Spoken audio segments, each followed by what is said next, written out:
Carlos Gimenez, member of the House Armed Services Committee. Obviously, Israel can use all the help it can get right now.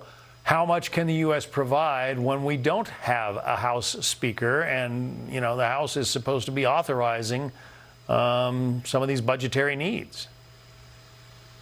Yeah, so far we haven't received any kind of request for authorization, and once we do and it becomes an issue, either we have a speaker or we have the speaker pro tem. We need to give that individual more power to bring things to the floor and carry out the House's business. Look, one way or the other, we're going to have to do something about the speaker pro tem, because in the future, what if we have a speaker that's incapacitated, injured, et cetera?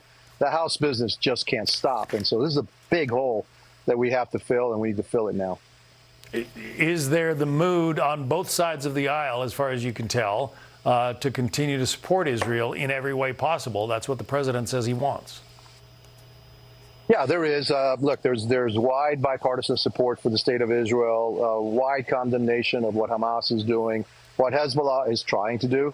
But there are people over on the Democrat side, and a growing number, unfortunately, that are siding with or criticizing Israel. And that's a little bit disturbing, but that number is not sufficient to change anything. We still have wide bipartisan support for the state of Israel. And you don't see that flagging. I mean, the invasion of Gaza could go on for months, some people say. As that happens and as the inevitable body count continues to rise, do you think that there will be flagging support in the U.S. House? Look, I can't talk for anybody else. I can tell you, for me, the only way to peace is victory. And we've seen what Hamas has done.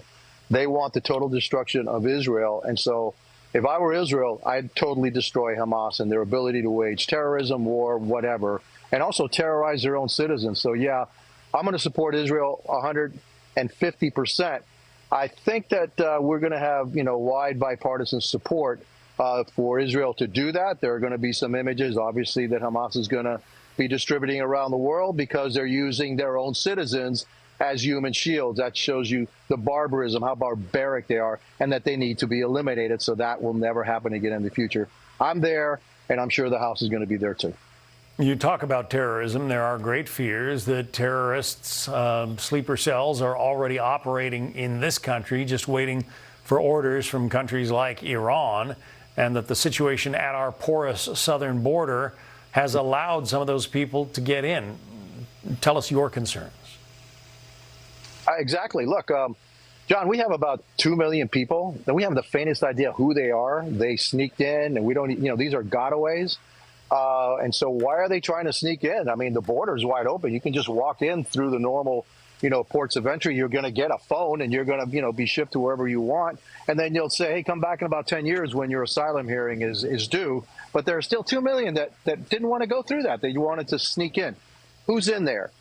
We don't know. We don't know who they are. We don't know where they are. And we don't know what their intentions are in the United States of America. So, yeah, I'm deeply disturbed by this complete failure of this administration to protect the homeland. And and I'll tell you what, mark my words, I hope not, but, we could have a significant issue here in the United States in light of what's happening in Israel, and in light of the fact that we don't know who these people are or why they're here.